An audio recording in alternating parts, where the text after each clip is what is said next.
This episode of Singing the Past to Life tells the story of some amazing people, especially a woman named Mum Bet.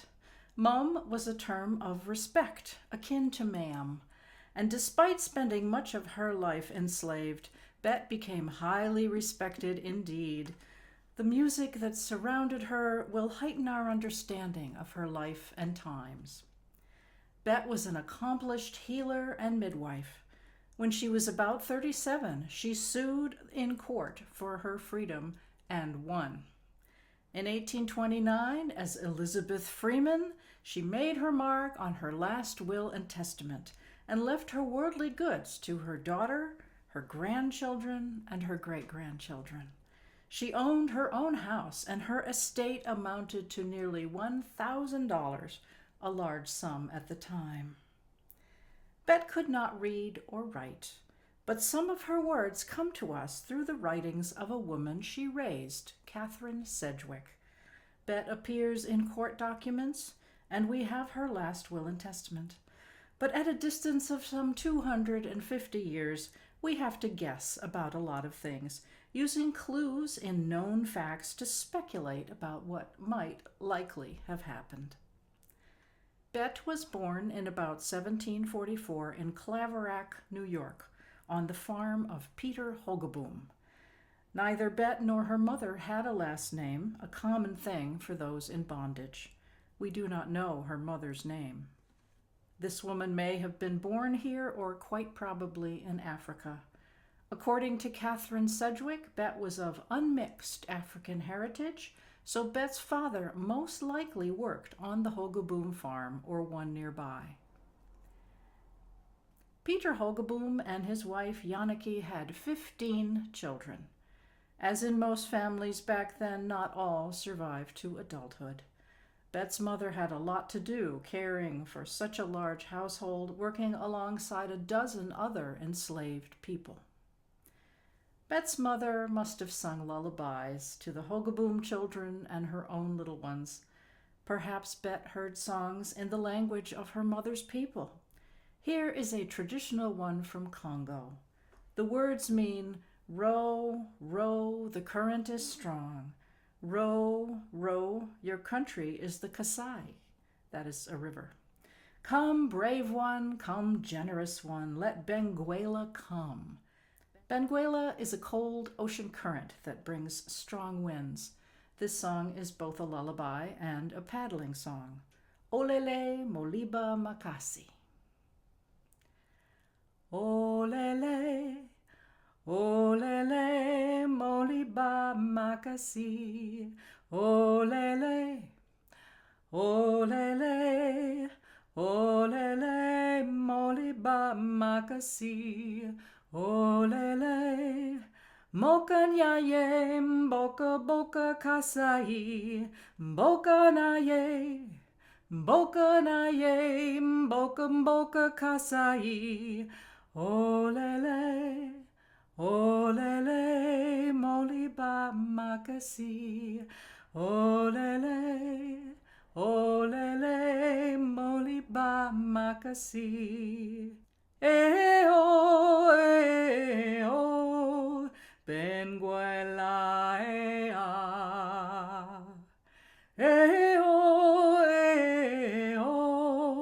Benguela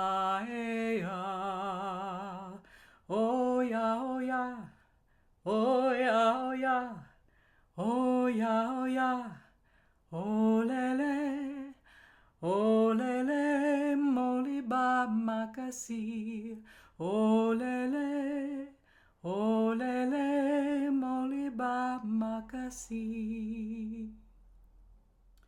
The Hogabooms were one of many families from Holland who settled in the Claverack area in the 1600s. Bet's mother may have spoken Dutch. Another enslaved woman who was born in New York State in about 1777, who eventually took the name Sojourner Truth, spoke only Dutch as a child. Here is an old Dutch lullaby, surely sung in the Hogaboom home. Slaap, kindje, slaap, daar beten loopt een schaap. En skap med wete voetjes, dat drinkt zo'n melk zo zoetjes. Slaap, kindje, slaap, daar beden loopt en skap. In 1751, Peter Hogeboom's daughter Hannah married John Ashley. As a wedding gift, Peter gave Bet to Hannah. The Ashleys moved to Sheffield, Massachusetts, taking Bet 25 miles away from her mother and any other family she had. She was only about 7 or 8 years old. Bet seems to have had at least one sister. Some accounts say that a sister was given to the Ashleys along with Bet. If so, that would have made the move a little easier. Even so, a young child was wrenched from her home and family and put to work. In her will, Bet mentioned a short gown that was my mother's. Here is such a gown, a loose jacket worn by working women, held shut with an apron. Bet may have had contact with her mother over the years, although traveling 25 miles was not a trivial journey. Bet held on to that piece of clothing all her life, a keepsake of the mother's love and care she lost so young, and passed it on to her own child.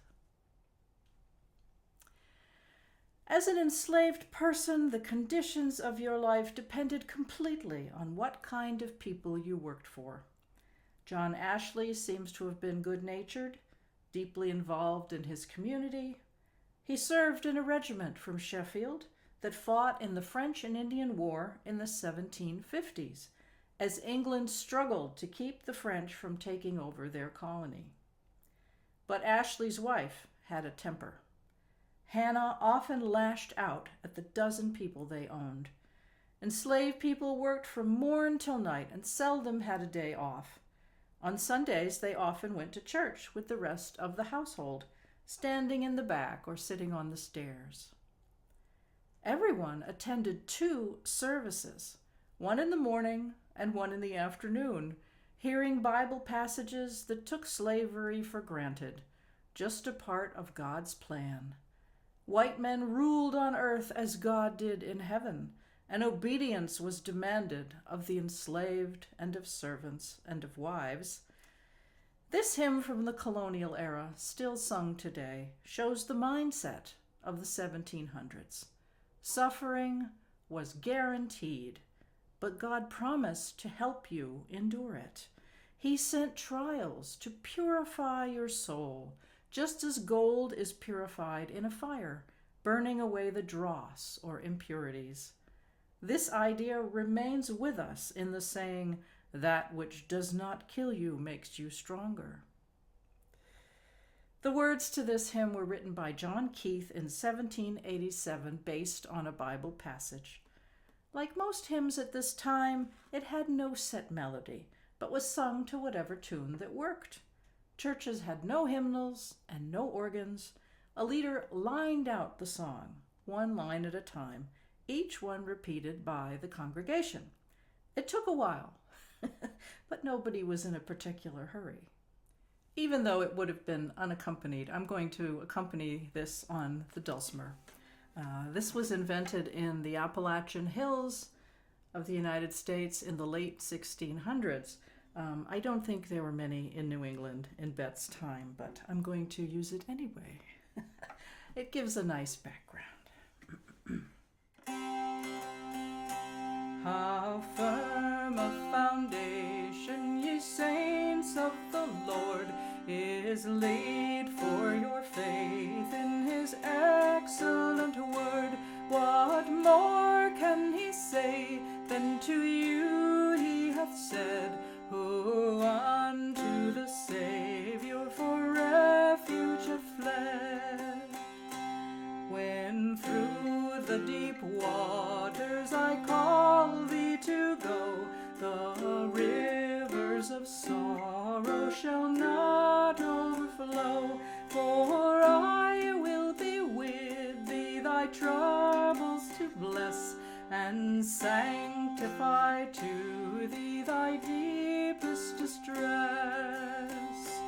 When through fiery trials thy pathway shall lie, my grace all sufficient shall be thy supply. The flame shall not harm thee, my only design, thy dross to consume and thy gold to refine. Fear not, I am with thee, oh be not dismayed, for I am thy God and will still give thee aid. I'll strengthen thee, help thee, and cause thee to stand, upheld by my righteous omnipotent hand.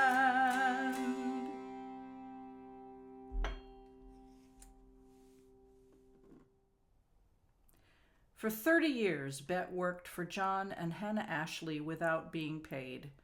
As a child, she had simple tasks like fetching water, gathering kindling, sweeping ashes, and emptying chamber pots. As she grew stronger and learned skills, she baked bread, brewed beer, made cheese, knitted socks, spun thread, grew vegetables, made pies, and on and on. On Blue Monday, laundry took the whole day. It was best done outdoors. Items were hung up to dry and perhaps pressed with a sad iron. Sad is an old English word for solid, and these irons weighed 7 or 8 pounds, solid indeed. Among the many skills Bet learned was how to take care of sick people. Male doctors were scarce and expensive and often did more harm than good with harsh treatments. You wanted your money's worth from them. Female healers used herbs in gentler ways to ease pain and cure ailments. For either type of healer, the main treatment was a potion that emptied a person out from both ends. This helped get rid of microbes and the effects of ill-kept food, perhaps peas porridge in the pot 9 days old. In Bet's day, of course, there were no recordings. So people made their own music, mostly by singing. Few had instruments. People who couldn't read or afford a newspaper could find out what was going on by listening to the latest ballads, which loved to focus on gossip and tragedies. Songs were also created to promote political views. As Bet became a young woman, she surely noticed that some people around her were agitating to be independent from Great Britain. This song is about the death of Timothy Myrick of Springfield, not far from Bet's home in western Massachusetts. Tim died of a rattlesnake bite on Friday, August 7th, 1761. The words are set to Old Hundredth, the melody used since the 1500s to sing Psalm 100, Praise God from whom all blessings flow. His headstone in a cemetery in Wilbraham reads, Here lies ye body of Mr. Timothy Myrick, son of Lieutenant Thomas and Mrs. Myrick, who died August 7, 1761, in ye 23rd year of his age. As on many headstones, a Bible verse reflected on the brevity of life and warned that your own time is probably not far off. From the book of Job, Tim's headstone read, He cometh forth like a flower and is cut down. He fleeth also as a shadow and continueth not.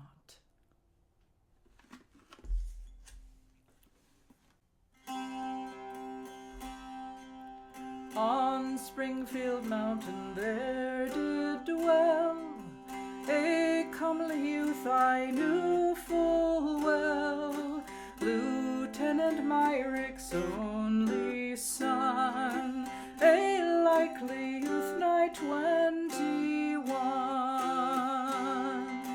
One Friday morning he did go into the meadow for to mow. He scarce had mown but half the field when a vile serpent bit his heel. When he received his deadly wound, scythe upon the ground, and straight for home was his intent, calling out loudly as he went.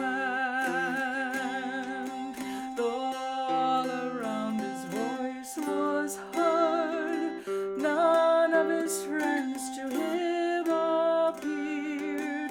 They thought it was some workman called, though their poor Tim alone must fall. And soon his careful father went to seek his son with discontent, and there his only son he found, dead as a stone upon the ground. And there he lay like as to rest, with both his hands across his breast. His mouth and eyes were closed fast, and there, poor man, he slept his last. On August 7th, 61, this fatal accident was done. Let this a warning be to all, to be prepared when God doth call.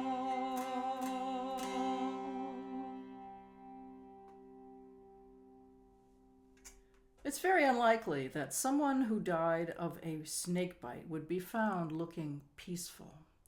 This detail was probably added to the song to comfort his family, because the way someone met their end was considered a sign as to whether they were bound for heaven or for hell. A serene face and composed body surely meant the person's spirit had risen to be with God. There are some interesting linguistic details. Words ending in ed always had two syllables back then, and the ed was pronounced as in closed. We know this from music. If a word such as closed or seamed had only one note to sing it on, there was an apostrophe in place of the e to show that the two syllables were slurred together. Eventually, these words became one syllable. We say seamed and closed. And some of the ending words do not rhyme. This happens all the time in old songs, and it does not mean the writers were careless, but that words were pronounced differently back then. Wound rhymed with ground, which was ground, we now say, but back then I'm pretty sure they said ground. And found also rhymed with ground, so maybe it was ground and wound. There are many instances of love rhyming with prove, and it seems clear that people said Louvre back then, just as people in parts of England do today. Life was hazardous. A scratch or a cut could lead to fatal infection, for which there were no antibiotics. Tetanus was widely feared, and there was no protective vaccine. Childbirth was another time of peril. As a midwife, Bet helped women give birth. We can imagine some of her experiences from the diary of another midwife who lived at about the same time, Martha Ballard. Martha's diary was brought to life by Laurel Ulrich in A Midwife's Tale, which I highly recommend. As Bet's skills grew, people beyond her own household respected her as someone to turn to in times of trouble. Bet may have gotten married while she was working for the Ashleys. One account says that her husband fought in the Revolutionary War and never returned. People in bondage managed to form families despite the horrible chance that children might be sold or given away, as Bet herself was. In England, an ancient custom of jumping over a broom handle showed the start of your new married life, and the English people who came to America often did it. For white people, it was in addition to a church ceremony, but enslaved people usually had no church service, so they made do with just the broom jump. If Bet married, she and her husband probably jumped the broom, but they may also have had a more solemn ceremony because her master was a community leader. Whoever her partner was, Bet had a daughter who was called Little Bet, or Lizzie. Catherine Sedgwick wrote of an event in Lizzie's childhood. She quotes Bet as saying that one day Mistress Hannah became angry at young Lizzie. She picked up a hot fire shovel and swung it at the girl. Bet stopped the shovel with her arm, receiving a deep wound. According to Catherine, Bet told her, "Madam never again laid her hand on Lizzie. I had a bad arm all winter, but Madam had the worst of it. I never covered the wound, and when people said to me, before Madam, 'Betty, what ails your arm?' I only answered, 'Ask Mrs.' Which was the slave and which was the real Mrs.?" Bet refused to be subservient to a woman she obviously despised, and was adept at getting the opinion of the community on her side. People did not live in isolated households. They had continuous contact with their neighbors and depended on one another for survival. The way your community regarded you was very important, and Bet won this round in the battle for respect. In her account of Bet's life, Catherine said that Lizzie was Bet's younger sister. But in her will, Bet clearly left the bulk of her estate to her daughter Elizabeth. Perhaps Lizzie was born out of wedlock, and Catherine was shielding Bet from social stigma. We just don't know. In 1773, a ship captain named John Newton was carrying human cargo across the Atlantic. A storm came up, and Newton promised God that if he were spared, he would reform his ways. He stopped selling people and wrote a famous poem about his change of heart called Amazing Grace. It was a hymn to be sung in church, but like most writers back then, Newton did not come up with a melody for his words. They were sung to various tunes, whatever worked. The first melody published with his hymn was called Hepzibah, or Tisbury, and here's a little bit of it. Amazing grace, how sweet the sound that saved a wretch like me. I once was lost, but now am found, was blind, but now I see, was blind, but now I see, was blind, but now I see, was blind, but now I see. The melody we love so much today became attached to Newton's words in the early 1800s, a mix of Scottish and African American. Bet may have sung his poem as a hymn, and if she knew the author's story, it must have been especially meaningful. She may also have known the melody we use today later in her life. Some say Bet's husband fought in the Revolutionary War, perhaps in Ashley's regiment from Berkshire County. At least one other enslaved man gained his freedom by serving in that regiment, so Bet's man may have hoped for such a reward. If Bet's husband indeed marched off to war, she may never have known his fate. He might have been killed. He might have died of disease, which killed many more than combat. He might have run off to freedom in Canada. He might have joined the British side, as they were informally offering freedom to runaways willing to serve the king. After the war, the British evacuated thousands of loyalists, including runaways, to Canada and elsewhere.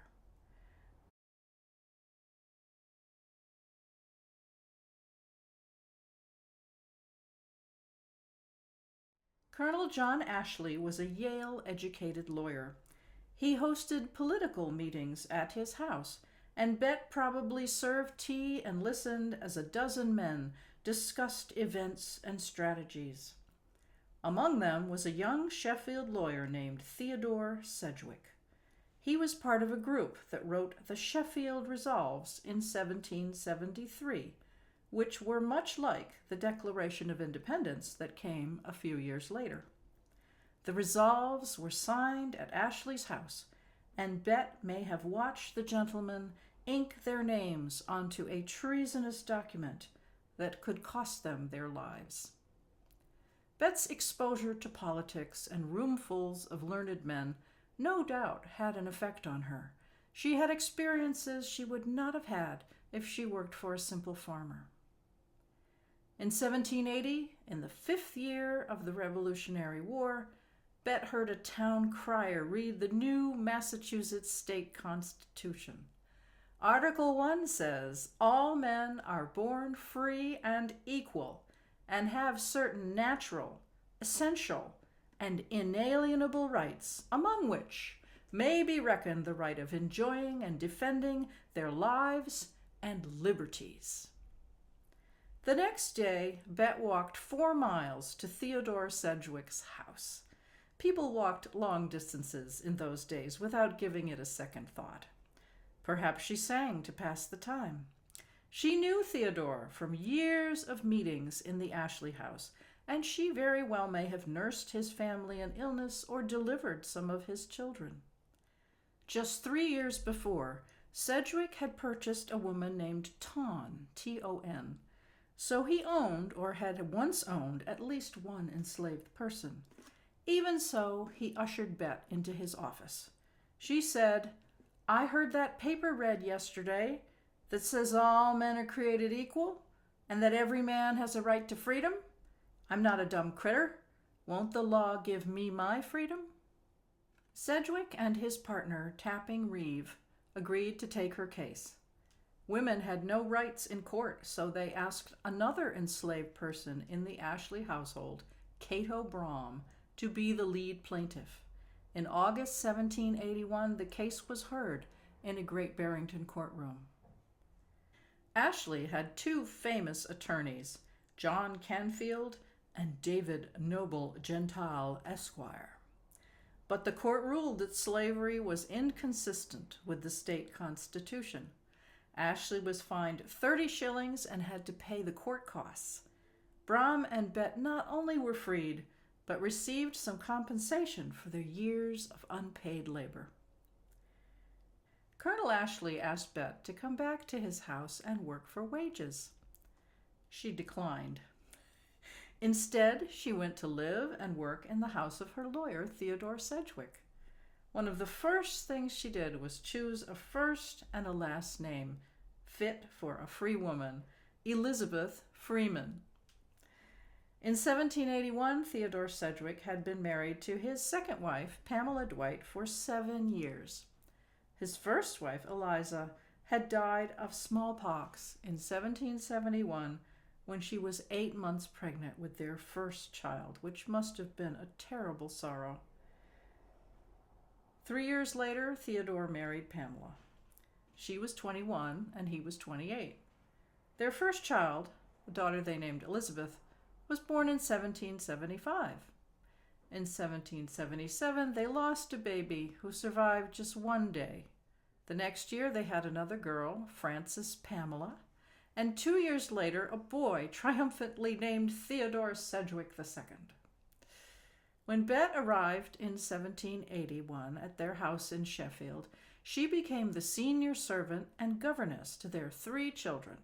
Elizabeth was 6, Frances was 3, and Theodore a year old. They called her Mum, a shortened form of Madam. Bet's skills as a midwife were needed on a regular basis. In 1782, Pamela gave birth to a girl named Catherine, but she died when she was 9 months old. A year later came Henry Dwight, given his mother's maiden name, but little Henry died just before his first birthday. We can imagine what went on in the years Bet spent with the Sedgwicks. Pamela's many pregnancies and deliveries and her erratic behavior. Caring for newborns, toddlers, and young children.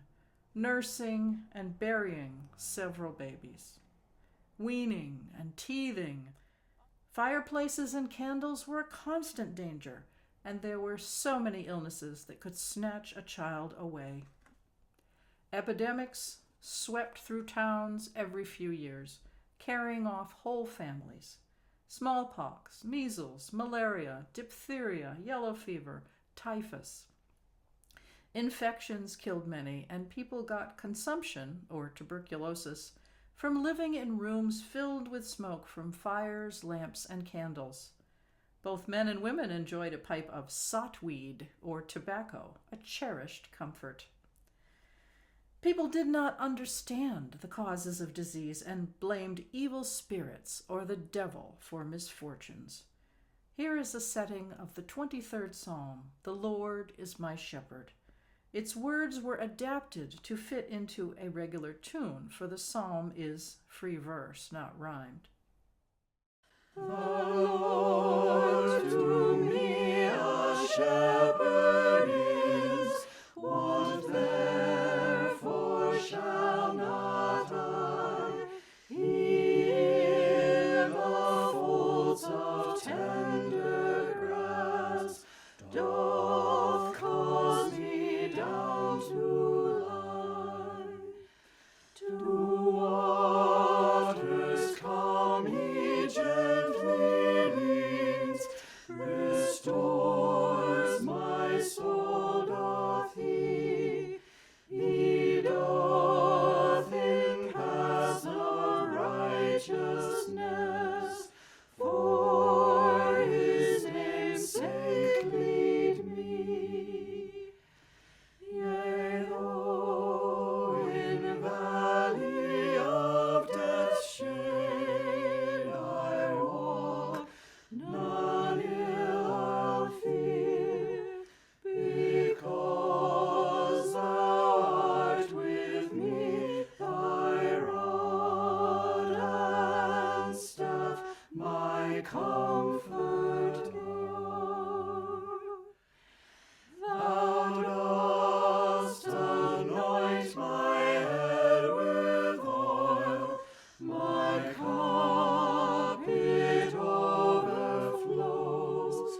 Goodness and mercy surely shall all my days follow me. Despite the church's disapproval, people used charms and superstitions in an attempt to attract good luck. They nailed up horseshoes and crossed their fingers and carried rabbits' feet knocked on wood. Builders tossed old shoes into the walls of a house and sealed them up for luck. In 1785, Theodore built a house in Stockbridge and moved his wife, servants, and 4 children there from Sheffield. They were probably shoes in the walls. The growing family needed more room and may have been relieved to leave the place where they had lost 3 children. That year, Pamela had another boy, and they gave him the name of his dead brother, Henry Dwight, something parents frequently did. In 1786, Revolutionary War veteran Daniel Shays led 4,000 men in an armed uprising. Most were veterans who had received little pay in the war and found themselves in debt. Shays attacked the Springfield Armory, but his men were turned back by a local militia. After a year of fighting, the rebels dispersed, but several hundred regrouped in New York State and marched on Stockbridge, raiding shops and attacking the homes of the wealthy. Colonel Ashley mustered 80 men and cornered the rebels in Sheffield, wounding 30 and capturing 150. Sedgwick, a member of the state legislature, was off in Boston when armed men threatened his house.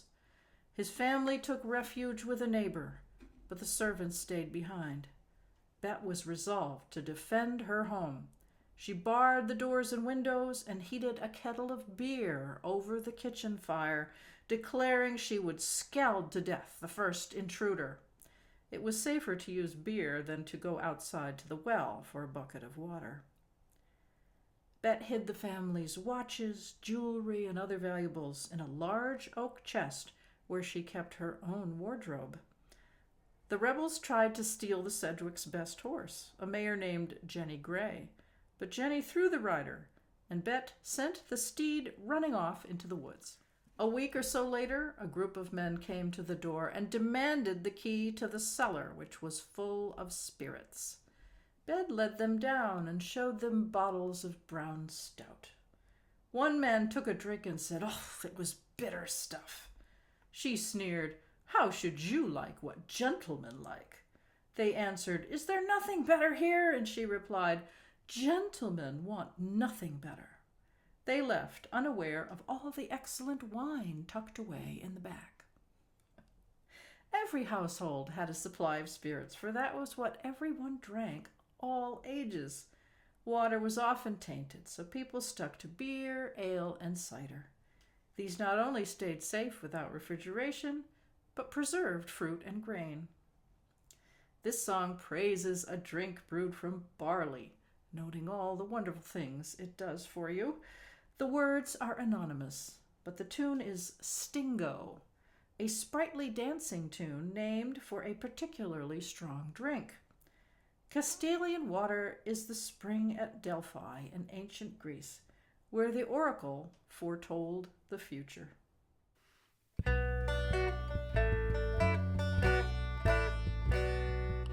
Come and do not musing stand, if thou the truth discern, but take a full cup in thy hand, and thus begin to learn. It is a cunning alchemist such wonders to perform.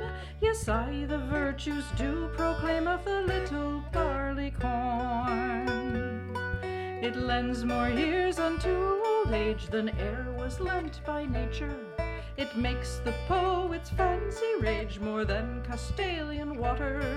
'Twill make the huntsman chase a fox and never wind his horn. 'Twill cheer a tinker in the stocks, this little barley corn. It is the neatest serving man to entertain a friend. It will do more than money can, all jarring suits to end. There's life in it, and it is here, 'tis here within this cup. So take your liquor, do not spare, but clear carouse it up. 'Twill make a weeping widow laugh, and soon incline to pleasure. 'Twill make an old man leave his staff, and dance a youthful measure. And though your clothes be ne'er so bad, all ragged, rent, and torn, against the cold you may be clad with a little barley corn. 'Twill make a coward not to shrink, but be as stout as may be. 'Twill make a man that he shall think that Joan's as good as my lady. It will enrich the palest face, and with rubies it adorn. Yet you shall think it no disgrace, this little barley corn.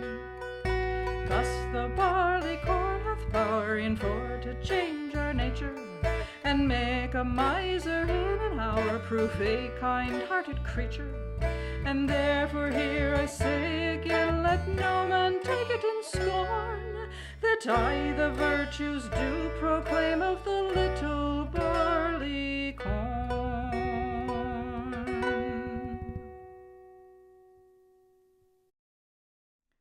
In 1787, Pamela gave birth to Robert, and 2 years later to Catherine Maria, who was given the name of a lost sibling. The final Sedgwick child was Charles, born in 1791. Pamela had her 10th and last baby when she was 38. Bet had been working for the Sedgwicks for 8 years when Catherine was born. The bright girl found her troubled mother distant, and she and the other children considered Bet their true maternal figure. Mum Bet surely knew slave songs or spirituals, which we think of as religious, but were filled with code and instructions for how to flee to freedom. Over 1,000 such songs have been documented. Masters loved to hear enslaved people singing, thinking they were happy, unaware of the rebellion and hatred in the lyrics. Follow the Drinking Gourd meant to use the North Star in the Big Dipper as a beacon. God's children were enslaved people, and Babylon, winter, and hell was being sold south. Heaven was the North or Canada. Crossing Jordan meant reaching freedom, and we know who the devil or Pharaoh were. Wade in the Water seems to be about Moses parting the Red Sea. But the Moses in this song is the name for people like Harriet Tubman, who came to lead people to freedom. And its hidden meaning is to walk in streams, to cover your scent, to throw the bloodhounds off your trail. Wade in the water, wade in the water, children, wade in the water. God's gonna trouble the water.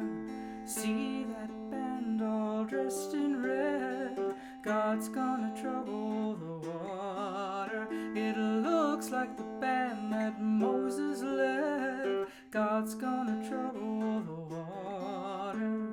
Wade in the water. Wade in the water, children. Wade in the water. God's gonna trouble the water. Look over yonder, what do you see? God's gonna trouble the water. The Holy Ghost is a-comin' for me.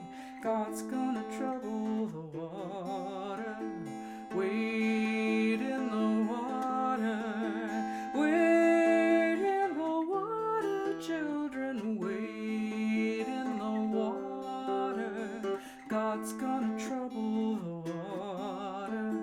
If you don't believe I've been redeemed, God's gonna trouble the water. Just follow me down to Jordan stream. God's gonna trouble the water. Wade in the water. Wade in the water, children. Wade in the water. God's gonna trouble the water. God's gonna trouble the water. God's gonna trouble the water.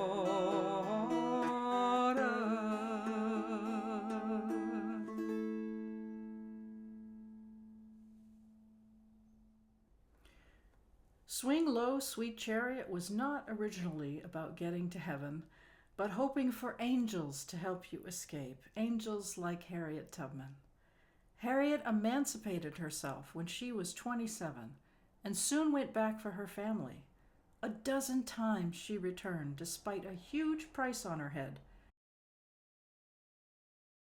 Swing low, sweet chariot, coming for to carry me home. Swing low, sweet chariot, coming for to carry me home.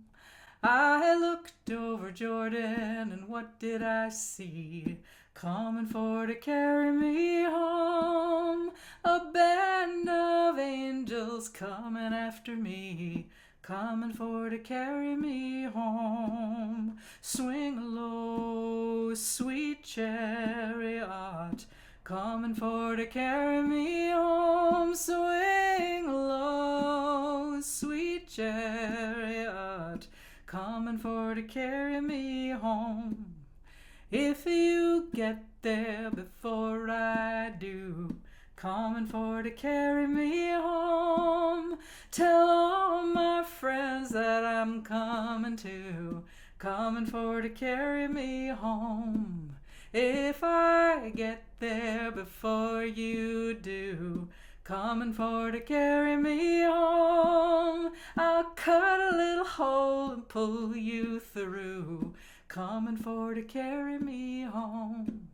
Swing low, sweet chariot, coming for to carry me home. Swing low, sweet chariot, coming for to carry me home. After emancipation, there were no more spirituals, but gospel songs, purely religious rather than full of hidden messages.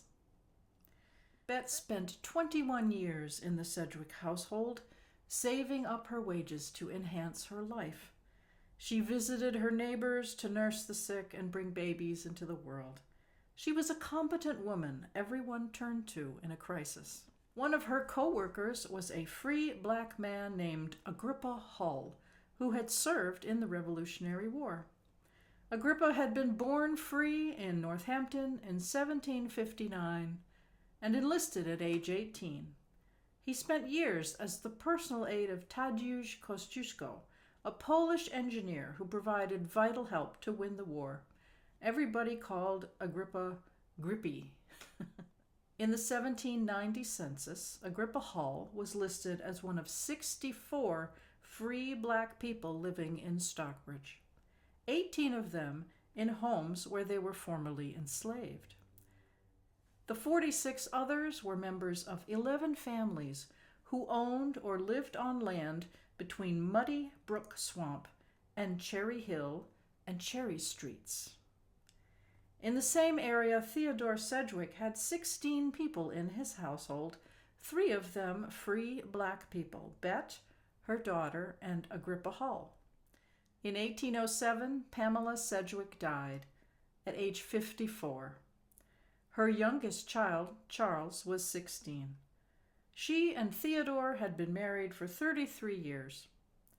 Just a year and a month later, Theodore married Penelope Russell, age 39. He was 62.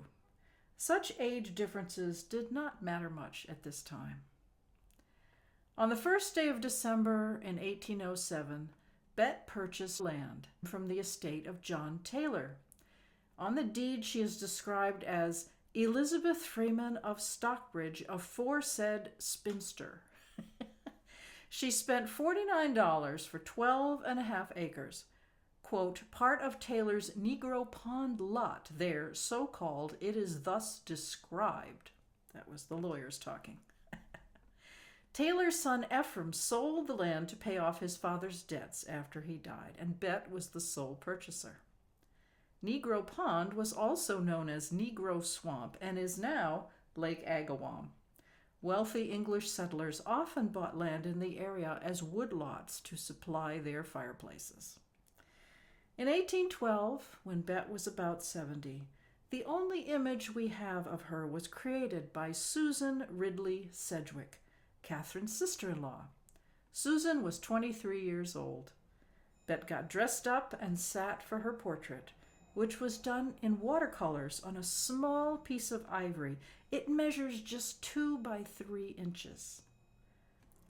Ivory was popular for miniatures because its smooth surface allows for fine details, and its translucence gives colors a unique depth. We see this in the lovely blue of Bet's dress. Ivory absorbs watercolor paint like no other material. Bet looks confident and alert. She's not smiling, something seldom done because the sitting took a long time, but her eyes are kind and she's well preserved for a person considered quite old at the time. Her hair is tipped with white. Her blue dress has a stylish empire waist. Despite her age, Bet is not wearing old-fashioned clothes, but is keeping up with the times. The usual white neckcloth is tucked into her dress, and her cap has lappets that tie under her chin, placing ruffles all around her face. She wears a necklace of gold beads. Her complexion is dark, indicating that Catherine was correct when she wrote that Bet was of pure African heritage. At the time of this portrait, Bet lived on Cherry Hill near her daughter, who had married a man named Dreen and had a daughter named Mary Ann. Bet had 4 great-grandchildren, a boy named Amos Josiah and 3 girls. 2 of the girls have commonplace names, Mary Elizabeth and Lydia Maria Ann, but the 3rd was named Wealthy Ann. Wealthy Ann married James Prime. He fought for the Union in the Civil War. Their son Joseph served in the same regiment as his father, the 29th Infantry, Connecticut's first all-black regiment.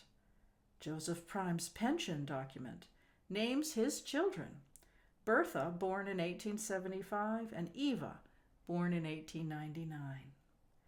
In 1829, after 48 years as a free woman, longer than she had been enslaved, Bet knew she would soon leave this world. She made a will in October and died in late December. She made Charles Sedgwick executor of her estate. Catherine wrote, Bet had a regal love of the solid and the splendid wear, and to the last of her long life went on accumulating chintzes and silks. Bet was a clothes horse. She loved fashionable, fine clothes. And her will shows the truth of this. Clothing was a big investment and held greater importance than it does today. For centuries, your clothing told the world at a glance exactly who you were and how you should be treated. In Bet's will, we see her pride in the clothing and other goods she bought with her own money. She had a lot of stuff, and she knew exactly where she wanted it to go.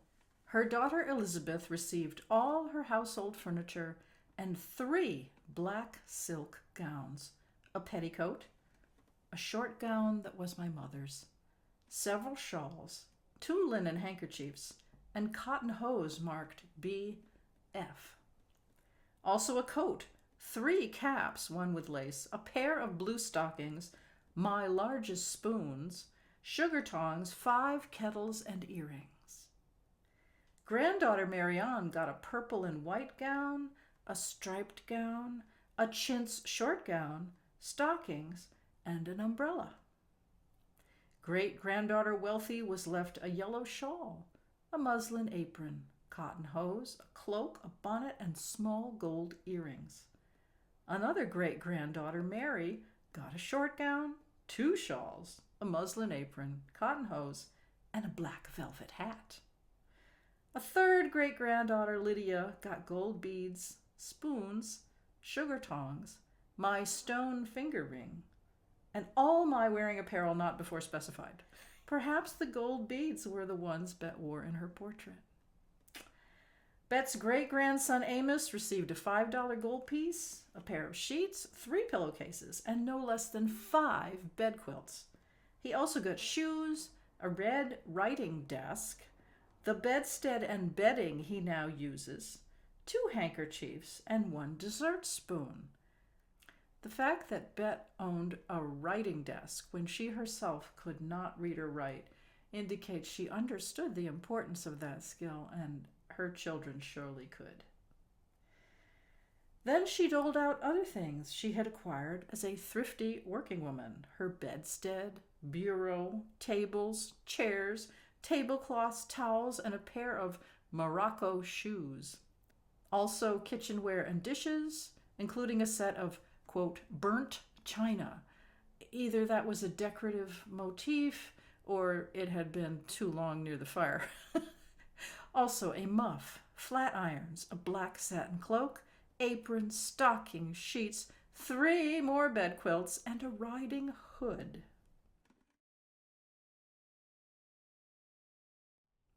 Bet was buried in a cemetery in Stockbridge, Massachusetts. This cemetery is the final resting place of a number of Black people, mostly in the northeast section, next to the Potter's Field, where the markers were only small stones with numbers. At least 2 graves are Civil War markers for members of the 54th Massachusetts Regiment, led by Robert Shaw and honored with a statue on Boston Common facing the State House. But Bet does not lie in that section. She is buried in the Sedgwick family plot, known as the Sedgwick Pie. The graves of Theodore and Pamela lie at the center, and dozens of Sedgwicks surround them in concentric circles. They all have their feet toward the center, so that when the final trumpet sounds and they rise again, they need see only Sedgwicks. One Sedgwick relation in the pie is Francis James Child, buried in 1896.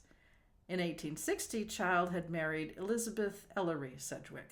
He was a Harvard professor who published a collection of English and Scottish ballads in the late 1880s, the Child Ballads. Bet is the only non-Sedgwick in the pie, laid to rest between Catherine and Charles. Visitors leave smooth stones along the flat top of Bet's gravestone, a lovely gesture. Charles wrote Bet's epitaph, 84 words chiseled into the stone, a long process that shows the value the family put on making sure that people in coming centuries knew exactly how they felt about her. Elizabeth Freeman, known by the name of Mum Bet, died December 28th, 1829. Her supposed age was 85 years. She was born a slave and remained a slave for nearly 30 years.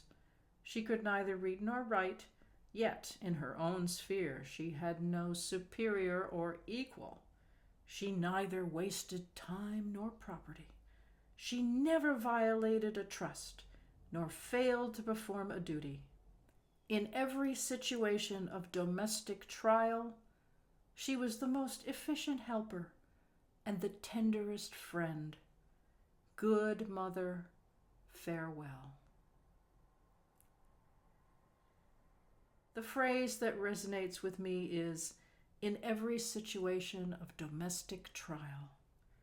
When hardship and strife came to the doorstep, when families faced sickness and death, when a mother feared for her child, people turned to Bet as the most efficient helper and the tenderest friend.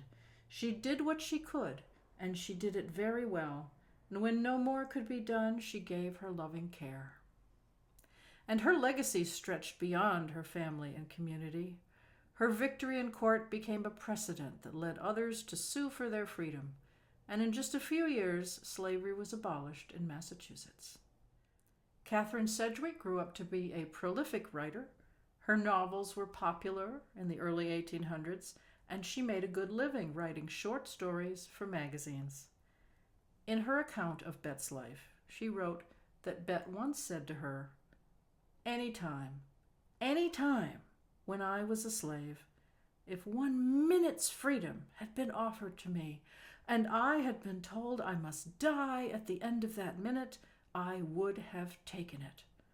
Just to stand 1 minute on God's earth, a free woman, I would. A good ending is Amazing Grace to the tune we use now. Instead of was blind, but now I see, I sing was bound, but now I'm free, which seems more fitting. Bet had an amazing grace in her ability to overcome a life that seemed doomed from the start. She had nothing but her faith in herself, and she became a beloved member of her community, able to hold her head high and live a fulfilling life with her free family all around her. Amazing grace, how sweet the sound that saved a wretch like me. I once was lost, but now I'm found, was bound, but now I'm free. 'Twas grace that taught